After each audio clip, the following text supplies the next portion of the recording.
I guess I'll start by introducing myself. My name is Vivian, and I'm really excited to be talking to this incredible group of photographers. You're all creating such like amazing to be able to have this conversation with y'all. Um, I would love for this conversation to feel like a conversation. I do have questions prepared to ask y'all, but this Twitter Spaces isn't necessarily meant for it to just be like me being like, Brittany, your turn. What do you think about blah blah? Although I'm so happy to do that. But if any of the photographers happens to be saying anything that you resonate with, like please feel free to just like respond. Just meant to be like low key, cool conversation. Just talking about I guess like inspirations, art practices, thoughts about Web3. Um, and we have Summer. Hi, how's it going? Hi. Good. Thank you for joining. Yeah. I'm really excited to be talking to y'all. So I guess a good way to start is to just go around, introduce yourselves, maybe say your name, where you're based, if you're comfortable sharing that, what your pronouns are. And then a fun question, because just getting us loosened up to talk is maybe if you carry a camera around with you everywhere, what camera is that? Like, what's your go-to? I'll start. My name is Vivian. I'm based in Los Angeles, and my favorite camera is my Contax G1. It's kind of slow, but I love the pictures it takes.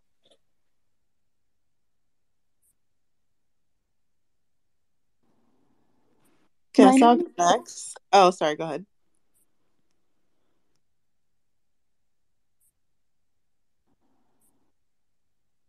Sorry. Yeah, Summer, go for it. Okay. My name is Summer. I use she, her pronouns. I also use they, them pronouns.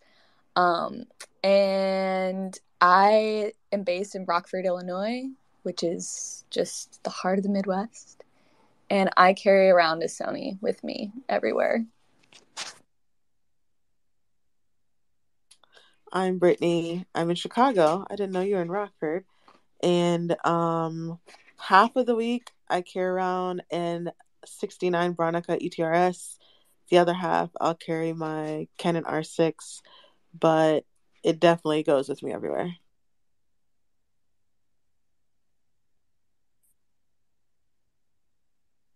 Who's next? I'll go next. Hey Hell guys, yeah. my name is Emily and I am based in Bridgeport, Connecticut, so about an hour and a half outside of New York City. And my daily driver of a camera, well, I always carry two on me because I like to have one for black and white and one for color. So for black and white, I always have my Leica M4, and then I carry around a little Olympus point and shoot for color. That Olympus is killer. Yassi, do you want to go next? Hi, I'm Yassi. I go by she, her, hers pronouns, and I'm based out of Brooklyn, New York, and Washington, D.C. I'm currently in Washington, D.C., and I carry around with me, it's my mom's old camera when she took like a photography class, and it's a Canon Rebel T3i. Hell yeah. Love that. Thanks for those introductions. I guess since we were talking about where we're based, I was wondering if for any of y'all, like location or geographic region is important to the work that you make. I feel like Summer, I notice your work seems to be about like a psychological landscape, and I'm curious if that's like, you know, specific to the region, if it's kind of like an imagined space. And Brittany, I also noticed your work happens to have landscape as well, and maybe I'm like connecting your works in this way because you're both based in Illinois. But yeah, I'm curious if like where you're based has any impact on like the work that y'all make. Yeah, for me, it definitely does. I mean, I have like the subconscious landscape thing going on, but something that's like really important to my work is the idea that we are beings that are very much so connected to the spaces that we're in physically. And even though there are spiritual contemplations in like almost every single one of my photographs, it's always kind of contemplating the connection between our spiritual lives and our physical lives. And the Midwest has been really, it's given me the break I've needed to like go there, I guess. And post-industrial Rockford has been very, very inspiring to me in this way. And so, yeah, Rockford's important to my work. It has been, but I think that it's just challenged me to think about landscapes, physical spaces as being things that are inherent to what I'm contemplating thematically as well. So definitely, yeah. I'm so happy to like call on people, but please like just jump in. And yeah, sorry, I saw you're about to speak, Brittany. Didn't mean to cut you off. No worries. For me too as well. Although most of my work comes when I was born and raised in Houston, Texas, and so my surroundings definitely pushed my narrative, and also being growing up in poor Black neighborhoods kind of framed and shaped where I come from and where my eye kind of goes to. The landscape stuff was just thankfully being in NFTs. I was able to hook up with KIFT, KIFT, and they sponsored my very first road trip. So that's where most of that comes from. But most of it, your surroundings are always going to kind of dictate what your eyes see, depending on how traveled or non-traveled you are, in my opinion. Totally. I'm like, can you talk more about what was that you mentioned? KFT? Oh, KIFT, KIFT. KIFT. So they're like a van lifer community, and my buddy Matai, who I also met through NFTs, I just put out a tweet like, "Hey, I've never been on a road trip. I kind of want to do one. It would be exciting." And so they hooked me up with Kift, and they let me borrow one of those van life vans. So it had like a sink, a toilet, a bed, and they just I went from LA to Seattle and back, and yeah, it was pretty cool. What was that experience like? Like, I feel like that's such like a photographer's dream to just like go on a road trip, like no plans, just make pics. Oh, for sure. I grew up poor, so it's something I never thought I'd be able to do. And it really did open up my eye to like how America can actually kind of be kind of cute, she's all right. And so if that's their pronouns, I'm not sure what America would like her pronouns to be. But anyways, so it was really eye opening. And like, of course, I thought about safety, being like a Black girl by myself. I had Idris, but he's a corgi, so he's not gonna fight. Although he's pretty sassy, so he might fight somebody. But it was just really cool to like meet people and to see how other people live on literally the other side of my America, and like doing it afraid because I'd never done it before, and like having the support of some of the people I've met on Twitter through NFTs is really cool. But it definitely like opened my eyes, and I kind of hesitate to say it was life changing because I haven't done much, but I that's probably like a pivotal point for sure in my life and artistic journey going forward. Yeah, I think, I mean, I personally think that, a cross-country road trip by yourself, making friends, taking pictures, like definitely counts as like a pivotal life moment. You touched upon like meeting people, and maybe I'm curious, and this is a question for all of y'all, just about like finding community. I feel like something that I recall from like my days being a photographer on Tumblr, like I made a lot of friends with photographers and similarly would like travel and meet up with them. And I kind of sense that kind of feeling within the photo NFT space. And I'm curious if y'all have found like community in that way here. Like, Actually maybe a good question to maybe a good way to reframe that question is like, are any of y'all friends? Emily, it seems like you and Brittany are friends. Do you want to talk about like how y'all met? How like what attracted y'all to each other? I feel like it was just the magic of like Twitter and being in similar circles, and you find people within it, and I don't know, you just interact and find each other. Like, I feel like Twitter has been a fantastic way for me to find my community because I shoot primarily film. I own a film lab, so I'm pretty deep in like the film photography specific side of Twitter. And I know that Brittany's been shooting film.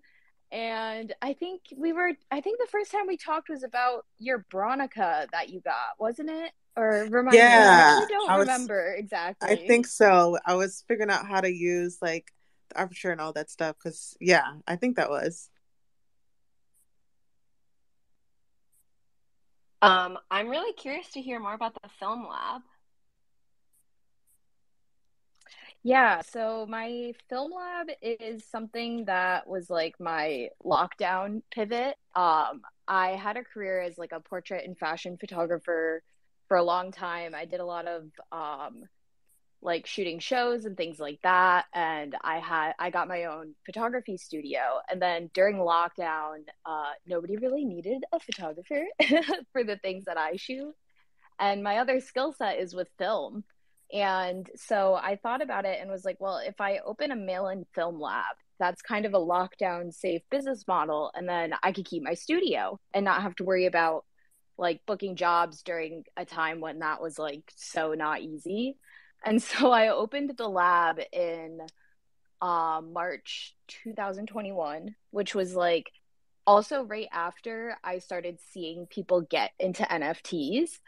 And so I got pretty deep with my lab, like new business, trying to figure out all of the ins and outs of that. But it also was something that pushed me to get into NFTs because it's a self-funded business. Like I never got a business grant or a loan or anything. It's just been like very much money I've saved and kind of got all the pieces together. And so I was like struggling doing this, watching my friends get into NFTs and they were like finding success. And I was like, oh my God, I gotta try this. Like maybe I'll actually be able to like do this film lab thing and make it successful. And so yeah, there's actually been quite a lot of crossover between the two worlds. And yeah, the NFT world kind of helped me fund the pieces that I needed to have like a viable first year of business at the lab, which was like super cool to actually be able to do. Hell yeah. I used to work at a photo lab and I feel like that was super I don't know, foundational to the way that I kind of think about photography, especially with regards to sort of themes of like private versus public, like not to sound like a Ah, scary yes. person. Yeah, like scanning and developing people's film and just like not even because I'm trying to, but because like it's my job. So I'm like looking at all of people's pictures and I don't know, that was always kind of like a I don't know, it's so intimate to be looking at people's pictures like even before they have the chance to see them. Yeah, yeah, it feels like kind of wrong, especially being a photographer myself. But that's another thing that is kind of special about my lab is we're like a fully woman team. So we have a lot of female photographers who are maybe like boudoir photographers or people experimenting with self-portraits that they wouldn't want to see like some old dude at a Walgreens looking at. And so when they send it to my lab, there's like that little level of comfort and privacy that kind of goes with it. And yeah, it's been like awesome to be able to provide that space so that like young girls trying to enter don't have to deal with like the old men of the industry kind of getting so personal with like their exploration in their work. Oh, totally.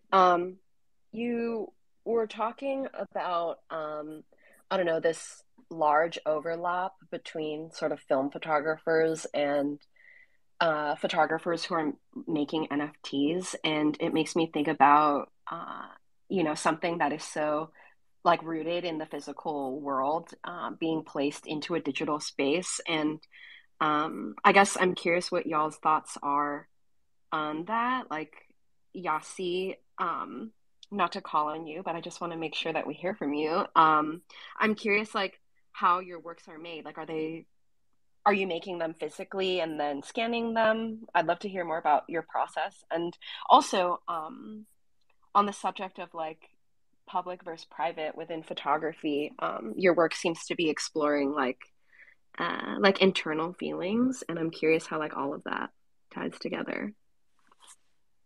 Yeah, for sure. Just to go into the process of how I make a piece, it really depends. I think that talking like circling back to the conversation about location, I shoot most of my stuff in New York simply because when I'm in DC, I'm usually just staying at my parents' house and there's a lot of like trees and like cloud coverage here. And since I typically shoot indoors, I usually just handle that all in New York. But basically how the process kind of works is that I'll take photos of myself in my room in my office, and then I'll probably like I'll look at a couple photos, I'll see what I'm feeling that day. I have my printer that I love, and I have a great printer, and I print out some photos, and I might, slice and dice in a couple weird ways that, really speaks to me. I might, encapsulate some repetition in there or what have you, just whatever I'm feeling. It's pretty, I mean, there's times where I have an idea in mind, and then there's times where it's very improvisational. Um, so yeah, it's just really what I'm feeling that day. The process, especially because it's summertime and paper is not really great when it's humid, like it'll curl and twist and bend in weird ways. So like, especially because I'm currently in DC right now, like it's really hard for me to work because the paper that I'm using is like constantly like I have a piece sandwiched between like two books right now to prevent curling. So I forgot where I was talking. I forgot what I was saying, but basically, I think your second question was that my work kind of talks about like exploration of feelings. Did I get that right? Yeah, from our emails earlier, I think our producer asked y'all like if there was anything that y'all wanted to talk about, and I just am connecting a conversation right now, based on what y'all talked about, but your work seems to be inspired by internal feelings, and then Emily, you had mentioned that you're inspired by Carl Jung's collective unconsciousness, and not to put you both on the spot, but now I'm like, tell us about it. Have a conversation. That's sick. Yeah, I think it's a lot about like my work kind of is a lot about like how what we feel internally can be expressed externally in a totally different way. Like how, like sometimes if someone's mad or like sad or something, like they can just like completely shut down and just like not talk to you. And I always think that that's really interesting because, like, instead of expressing their feelings of discontent or even happiness, like, I mean, I don't know, the human emotion is just so widespread in how we express ourselves that, like, really anything's possible. So, I try to explore that with my work.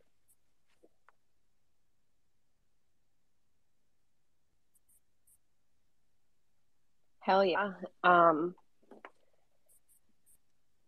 Emily, I'd love to hear more about what you wrote in about being inspired by Carl Jung and like how that influences the work that you make. Sure. So, um, I mentioned earlier, like my background is in fashion and portraiture, and a lot of the work that I do is in studio. And what I like about shooting in a studio, which it's funny because this also kind of ties in with what you were talking about with location earlier, is when you go out to shoot, like out a landscape, a street photographer, the image already exists. You kind of have to just go hunt for it and find it and compose it. But when you work in a studio, you kind of have to build the image backwards. Like you have to put the visual manifestation of it in front of the camera because it's only going to be there if you put it there. So I like to shoot portraits. I like to try to incorporate like different symbolism with wardrobe and things like that. So a lot of the times I'll try to find different archetypes in different like for my collection Syzygy, it was Carl Jung as he speaks about anima and animus, but it could also be like in mythical stories, like taking a piece of that is like this fictional or like non-physical thing and trying to create in studio the actual physical manifestation of it. So for my last collection, Syzygy, it was inspired from what Jung defines as anima and animus, which are basically like anima is the feminine or yin side within every man, and animus is the masculine or yang side within every female. And he states as saying, like, our souls are inherently androgynous, and the best way to kind of wake up your unconscious side within you is to tap into the half of you that your persona, like how you present to society, has kind of taught you to suppress. So, like, for women, that would be like their masculine tendencies and vice versa. Because since our souls are androgynous, we should embrace both sides of that unapologetically. And once you're able to, is when you truly kind of wake up and like see the world around you through a much more wide open lens. So, our idea for the collection was to actually take a male and female subject who are leaning out of the persona that they present as and into this other side of them. So a lot of the poses are like she's the one looking more powerful, where he looks a little bit more soft, and like he's a lot shorter than she is. So we're really kind of trying to like ask people to like question their shadow side with this collection and kind of like see what comes out of once you like remove yourself from the expectations and lean into that other half of you. So the idea with Syzygy is that that's like when it all comes together and there's this like big awakening, and so all the abstractions are meant to kind of like be the physical showing of that. So yeah, it's been a lot of fun to work on this. Hell yeah. And for anybody who's listening, y'all can swipe through the pinned tweets to take a look at all the photographers' work. So Syzygy is like up in there, and everyone should definitely take a look at all of the works. Emily, that makes me kind of want to open up this conversation further, and it's just like an open-ended question to all of the photographers on stage is if y'all feel like your works are sort of, I don't know, dealing with or investigating like power dynamics or like female experience. And maybe I'm looking at the works and kind of projecting my own thoughts about it, which are influenced by like what I'm interested in within photography, which is kind of like investigating power dynamics or like performance of the self. And yeah, I'm curious if that jogs any thoughts for any of y'all, or if that resonates, and if you have anything you'd like to share about that.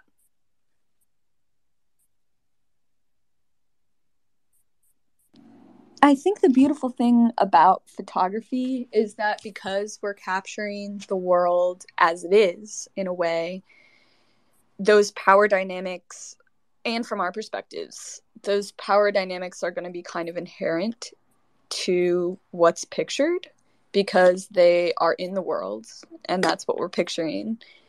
For me, there is, of course, like, not of course, but there is like a layer of intentionality in creating gestures in my photographs that maybe are more pointedly kind of considering those things. Especially I'd say in my collection, The Parody of a Tangled Thread, which is my second one. I really tried to kind of create a landscape that's considering power with the church, just womanhood in general. But I guess ultimately I wanted to just say that as photographers, we're going to be capturing those things, I think, no matter what. I'm curious to know what anybody else thinks about that. I definitely like having a narrative to build off of. And so I try to think about like different things that are part of my human experience. And I think that definitely like shows in some of my work. Like being a woman in a man's world is something that I've definitely experienced throughout my career, which was like part of why I wanted to explore this like topic of like women leaning into their masculine side and try to kind of pull that into my art and see like okay, like here's a narrative that I resonate with. And I did make this collection with a partner who wants to stay anonymous, and he's a painter who I think definitely leans into his feminine side. And so it was fun for us to kind of like work with these archetypes and take like kind of put ourselves into the work while like not having ourselves as the subject but as the artist, so that way we got to kind of like express these feelings that we have with the whole idea of anima and animus, and like get to show it through our perspective and our lens, because I feel like there's like definitely other people who resonate with that, and it's I kind of like to think of it as like if you get it you get it, you know what I mean? So it's cool to like take something like Carl Jung's theory that is pretty widely known and then yeah apply our own experiences and artistic eye to it. Man, y'all go really deep. For me, sometimes, I am pretty thoughtful about my process, but for me, my biggest inspiration was Gordon Parks and how he just, what's the word, archived Black life. So for me, it was just making sure that Black life can be seen without trauma and like void of trauma, as it always is portrayed most of the time. So for me, it's just like, wow, look at that family enjoying themselves outside. Or when it comes to people, and when it comes to like landscape, it's just trying to capture a moment. But y'all go really deep. I like that. I think I that's think really the deep, story, Brittany. oh sorry. Oh, it's all good. I was just gonna say that that's like exact. I love Gordon Parks too, and he has inspired me before I even was a photographer. Just in the way that, like, yeah, capturing having a camera in your hands as a woman, as a Black person, as somebody who is experiencing these a certain end of these hierarchies is like already inherently going to capture the life that we live. And that is just not, you can't alienate that from the art we make. Thanks. Yeah, I was gonna say I think that inspiration can come from something that is like, hey, I want to just make sure that this is documented. And again, it's part of your story, like being a Black woman. So you get to express it artistically through your lens, just like I was doing with Syzygy, just kind of in a different experience, because of course our human experiences are much different. But I think that when it comes to photography, you can kind of like pull something small, and then as you build into it, it becomes something much bigger. Like it might seem like just like something super simple, but even if you just take that and like keep going with it, like you don't always have to go into it with this like huge narrative or huge experience, because sometimes that comes through the actual creation of the work, and the narrative gets built slowly and it gets like more layers to it the longer you spend time with it, and you just kind of like let the project speak to you. You know what I mean? Yeah, for sure. Thank you. Um, I love that y'all are just talking to each other, which was exactly what I wanted to happen. Um, I would love to hear more about, like Brittany, I loved hearing that you're inspired by Gordon Parks and sharing like what draws you to that. And I'm curious to hear some of like the other photographers' influences. Yassi, I'd love to hear about yours if you want to kick it off.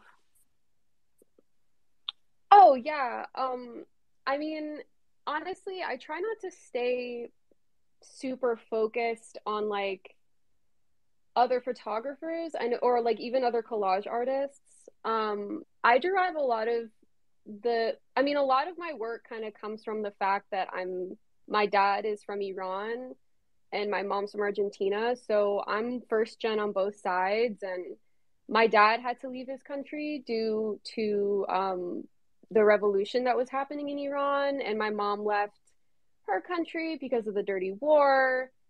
Um, but growing up in a country where like no one is mixed, no one is like half Iranian or half Argentine, and like having to kind of battle those experiences, it's kind of hard to kind of find. I mean, I don't really have any personal photographic artists that I don't know, like super inspired by. I'm honestly just I try to just live through my experience, and yeah, I really like animated content. Sometimes that can help me just express, like understand like facial expressions better. I don't know if I answered your question. But shows like Adventure Time or even like SpongeBob can sometimes help articulate human facial expression for me. Um, I don't know if I answered your question. I hope I did. No, that was a great answer, and I think it was maybe presumptuous of me to assume that like your source of inspiration would be specifically photography.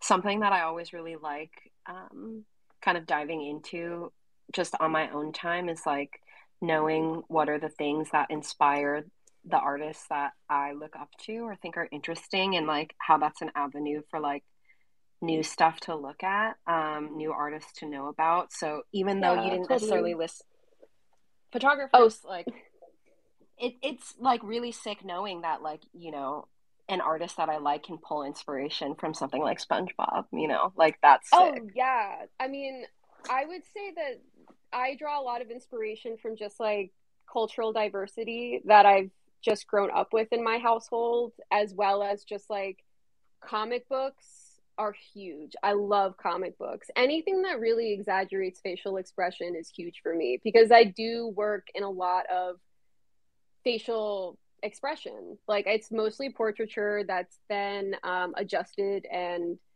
reorganized through collage. So having a way to communicate emotionally, especially in a household where there's like four different languages, like going off at all times is super important. Programs like SpongeBob or like Adventure Time, or crap, I don't know, like Futurama, like Simpsons, stuff that can really exaggerate facial and just emotional expression super easily is like super key in my household. Hell yeah. I'm curious to hear from some of the other photographers about anything that might inspire you or your art making that doesn't have to be photography based. Let's open it up. It can be anything. Bro, I am dead ass 6 seasons into Buffy the Vampire Slayer, and I'm telling you, I'm about to crank out some crazy content. Um, what's the alpha on that? Are you gonna make some Buffy inspired art? Oh, hell yeah, bro. I'm like so inspired by this show. It's gay, it's witchy, it's, I don't know, badass. I can't believe that I missed this era, and I'm about to bring it back.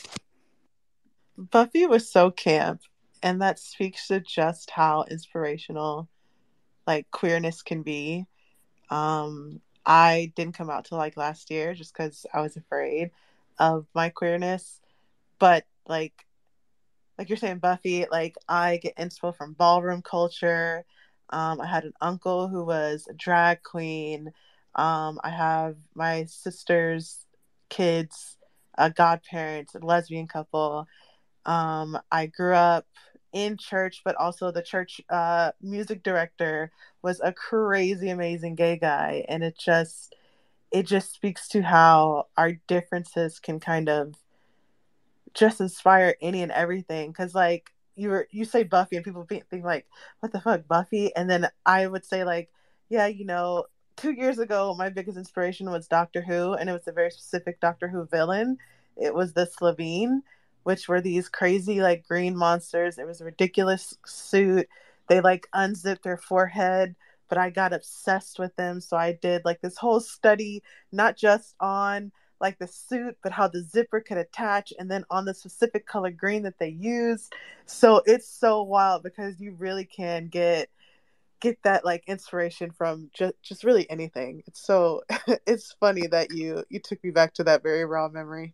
Oh yeah, dude. You mentioned camp. Like I would consider my work to be like campy as fuck. And I'm so inspired by camp. I feel like it's fearless. I feel like there's so many fearless people who have just made really, really difficult things to process totally what's it called? Digestible through just making it campy as fuck. And I love that. I love that aspect of campy art, and it's been very much so inspiring to me.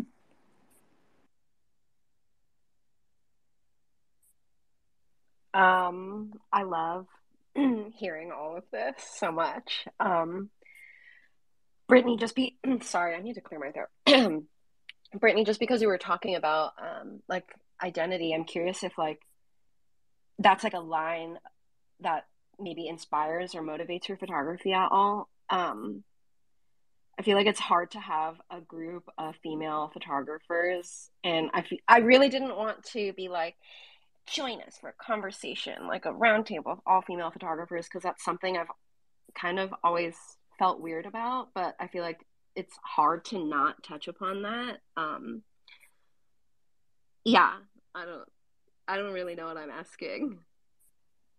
Maybe it's a larger thought about that. For sure, I can kind of elaborate. For me, it does get a little bit different because not only am I a woman, but I'm a queer woman and I'm a black woman, and I am very front-facing black woman. Like you can't say, "Oh, I don't know what Brittany is."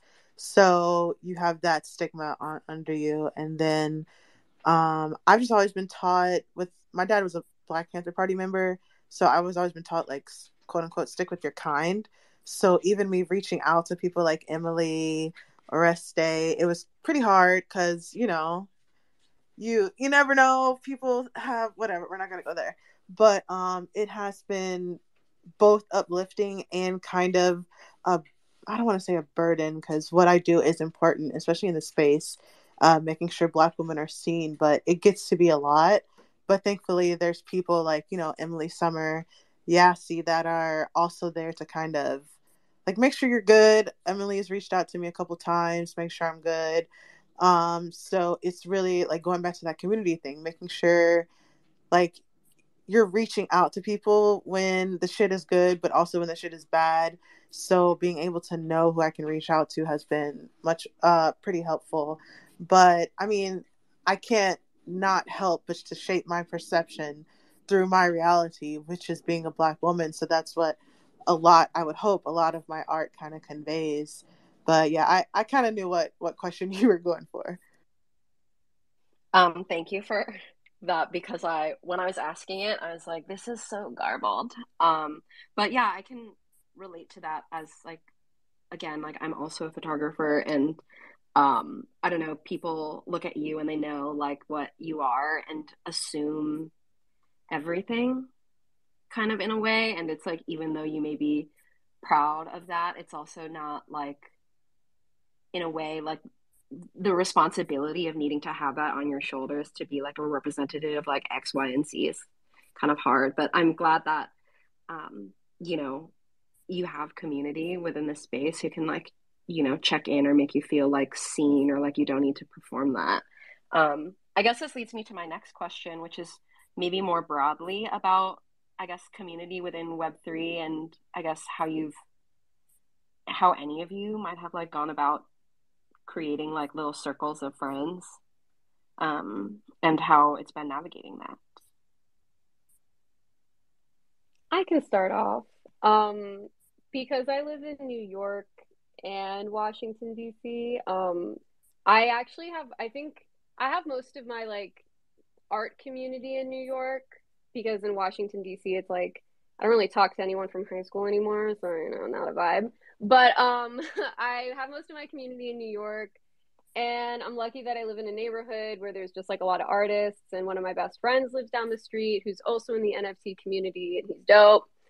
Um, but I guess one thing I also just wanted to say is that I mean, I was really excited when I got the email about this space just because like it's just so awesome talking to all these amazing photographers in this space. Um, like Summer, Brittany, and Emily. It's just so cool getting to know you guys and hearing y'all stories. I feel like for me, I'm always really excited whenever there is a group of girls to chat with and hang with, and I always try to like, I don't know, like feel this sense of like we're all in this together, like we're not competing, we're side by side together in this. So that's been like super important to me to try to like help people out, to like let them know like, hey, if you have questions about stuff, like you can reach out to me, because it is definitely like a very male dominated space, and it can be like intimidating at times because of that. So like knowing there's other girls who are like doing the dang thing is always like so reassuring. And I feel like as far as like community in Web3 goes, a lot of my community has really just been whoever is interested in like the film side of things, which it kind of cracks me up because I feel like film is almost like the anti NFT because it's like tangible art and tangible photography now entering the digital space. But it's really like something I love to think about because we have like these like past century processes like finding their way into this very modern, very new technology. And so I don't, there's not like a ton of film photographers in the space, I feel like. And but the ones that are here are all just like, I've only had great experiences with people, and it's awesome to be able to connect. And it's also cool because some of my customers at my lab are involved in NFTs, and I love when they send me film and I'm part of like the creation of their film, and then they turn it into part of their NFT work. And it's like so awesome to see that happening, that like not only am I like able to create my own work and like find a way to support myself through this, but I'm also get to be like a stepping stone for other people as they're navigating it as well, and like helping people kind of like see the fun in incorporating film into your photography process. I love it. It's been so much fun. Yeah, I love hearing about I don't know, people's like I guess the way that they might help other artists enter the space. I feel like it's so scary to kind of enter and just be like, oh, I don't know like what I'm doing here. I feel like I walked into like a weird party, and I don't know anybody. And I think having a person, I don't know, to go through that with you is really fun. Just because you were talking a bit about process, I am curious to hear y'all's thoughts about, I guess, how you go about creating work that becomes NFTs. Like, what's that thought process like for y'all? Um, if you go about like with a certain concept in mind that you go execute, or if it comes together in an edit where you're like, oh, I think like this would be kind of like a cool collection, or if it kind of doesn't matter and you're just like, this is just a sick pick. For sure. For me, at the beginning, like last year, I would go out to take photos for NFTs, but now I've made sure that I'm also going out just to take photos, not necessarily for NFTs. So when I am going out, because it can be a lot if you're always trying to go out just to take for NFT shit. But when I am going out, I'm in filmmaking too. So I've been in AC, cam op on different sets. So I do like the pre-production process of thinking of a concept, storyboarding it, getting all the materials, and really kind of building from the ground up. But then sometimes it's just a really good picture, and I was like, oh, this would do good too. So I nowadays I'm only ever putting out my best work. I used to put out anything and everything that I had that wasn't blurry. But now I make sure that I put out my best work because that does mean a lot for my collectors and for like future collectors in my community. But nowadays I'm pretty much Idris, this is important, sir. You're fine. Go sit down. Go. I know. You're doing great. But yeah, I do try to think of from start to finish when I'm doing an NFT project. But I'm also making sure that I split my time, not always trying to think about NFT projects. I make sure that I'm creating for myself too. Idris cameo. Freaking dog. We love an Idris cameo. Give him a pet for us. We can tell he's a good guy. Yeah, I'd love to hear like anyone else's thoughts on like how they go about making work, if like the process of minting or creating NFTs has like changed your art practice at all. Oh, I feel like it's definitely changed mine quite a bit. Um, like while I was watching people get into NFTs, I was trying to pay attention to like what I saw being successful, and like really early on I feel like it was mostly like landscape work and not a lot of portrait work. And so I wasn't really like seeing any examples of work like mine finding success. And so it inspired me to like think about my work more abstractly, and like my inspiration really is about this idea of a one of one. Like I love that once the piece is on the blockchain and you mint it and it has its address, like you know that that's the only one. And that just concept right there, I think, is like the most brilliant part of the space, is that the art only has the value tied to that address on the blockchain. Like there truly is only one of one. And so how I kind of took that and in a way applied it to my process is like, since I'm working with film and a lot of my stuff is like either done in the darkroom or with the Polaroids, it's like each of my NFTs that are darkroom prints, like I can't recreate those even if I wanted to.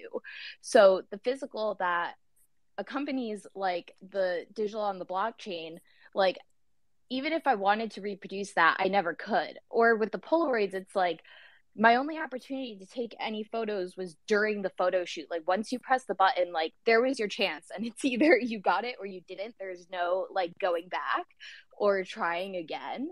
And so that really adds to this idea of like only one of these can ever exist, because like traditionally photography has always been something that's so easy to reproduce. But once you start to like dissect the process, and like for me, for example, I'm like using different chemistries, using different like methods of photo taking to like really lean into this idea of exclusivity. Like this can only ever exist, this one little moment with this one piece. For me, creating with NFTs and just having amazing collectors and community, it's given me the time freedom to kind of explore other avenues or go back to stuff that I put down because of whatever. So I've been like painting. I got back into film and developing my own with Emily has helped again with that too. I'm roller skating again. I picked up the bass again because I have this time freedom now to be able to express myself in more than one way. So NFTs have definitely helped me. And then that also helps me get better with photography because I can kind of approach it with a different mindset than maybe I was approaching it before. So NFTs have definitely given me the space and the freedom to kind of expand on my creative and how I show my creative outlets. I'm gonna piggyback off of what Brittany said, and I will say that like doing NFTs has helped me out in like all artistic avenues that I do. Just because doing NFTs has like forced me to up my game as far as my visual work. I've been doing this sort of like abstract portraiture through collage since like 2016.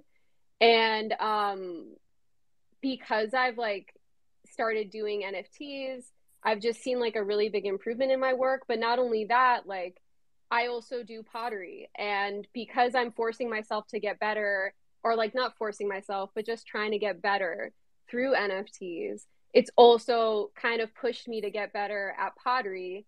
And then also the original art form that I've been doing since I was a kid, which is singing. So because I'm just like really pushing it to the limit with making visual art, I also see myself just like pushing it to my limit in making like closed form shapes or like improvising when I'm doing a jazz standard. Wait, what's your go-to karaoke song? Cardigans, Love Fool by the Cardigans. Ooh, I actually don't know that one. I'm gonna have to look it up. Oh, dude, it's a 90s classic. You gotta look it up. That one's really solid. I did do Queen's Don't Stop Me Now one time for karaoke, and I'm gonna tell everyone Yes. here, don't do it. It's so wordy, and you're gonna run out of breath. It's like an absolute nightmare to sing. Props to anyone that can actually pull it off. Also, Wuthering Heights by Kate Bush is really fucking good. I know that Running Up the Hill is like really popular right now, but like Kate Bush plug, everyone should listen to Wuthering Heights. I love this question because sometimes when I'm driving in my car, I do think like I should sing this at karaoke. So I love that. That's something that like y'all just happen to be thinking about right now. Um, because we're on this subject of, I guess, projects and workflows, as we're coming to the close of this, I'm curious, coming to a close to this Twitter Spaces. We're at the 52-minute mark. We can go a little over if we need to, but I'm curious if any of you have any upcoming projects that you're excited about and want to share with us.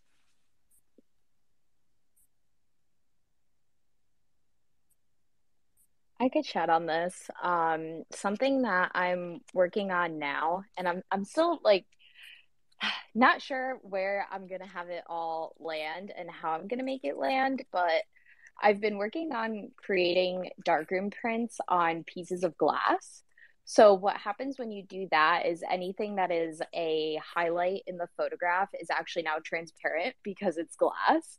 And so what you're left with is like an actual physical layer that you can hold in your hands. And it's interesting enough as a piece by itself, but I'm really interested in seeing how I can take like this one of one glass print and blend it with some of like the digital capabilities with NFTs, which is definitely not like my strong suit. So I have to do like a lot of research on that. But like finding a way to marry this really interesting process in the dark room with the digital world that like the digital side of things I've kind of like avoided, but I think it would be so cool if it was like a changing piece, like the piece, like the layer that is the black and white on glass, something behind it changes. Because whenever you frame a photograph, it's behind a piece of glass.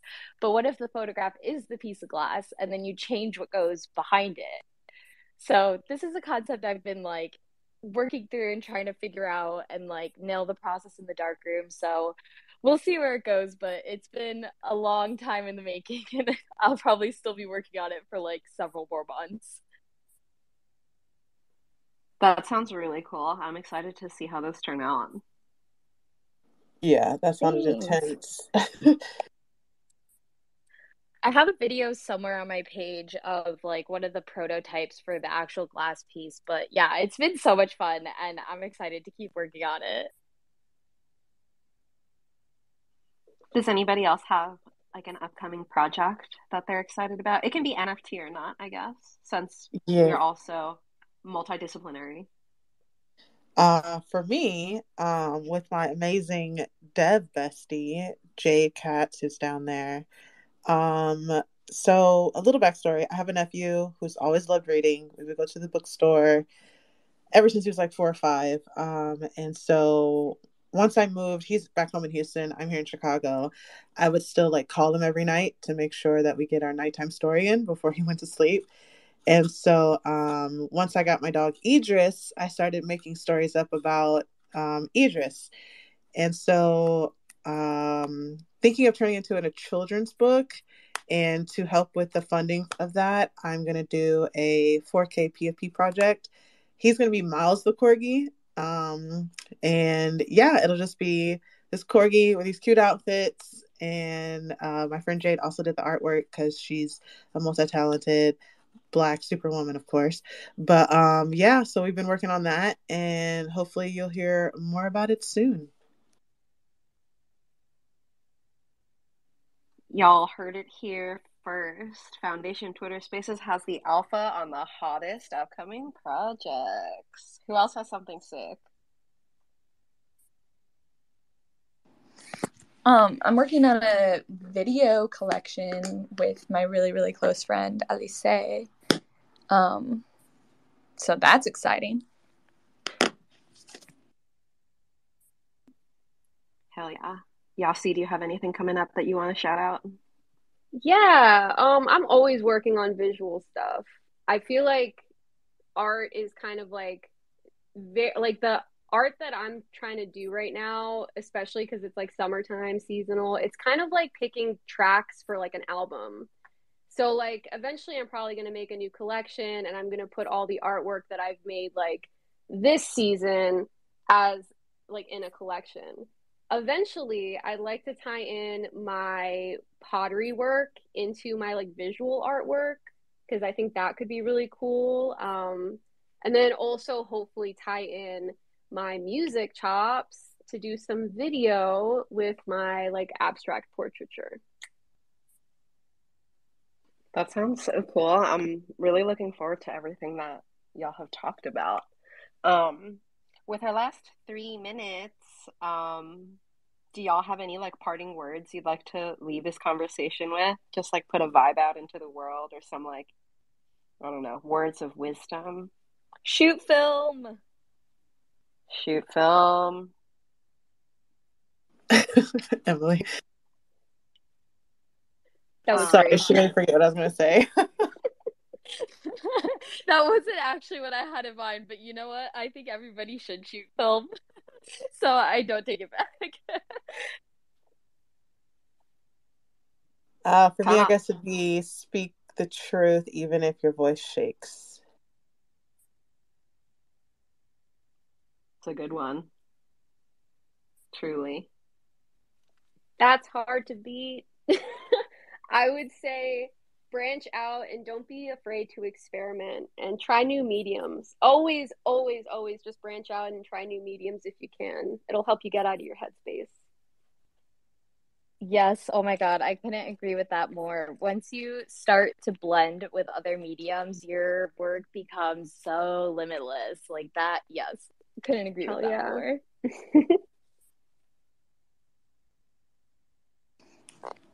I guess I would just say watch Buffy the Vampire Slayer and then DM me so we can talk about it.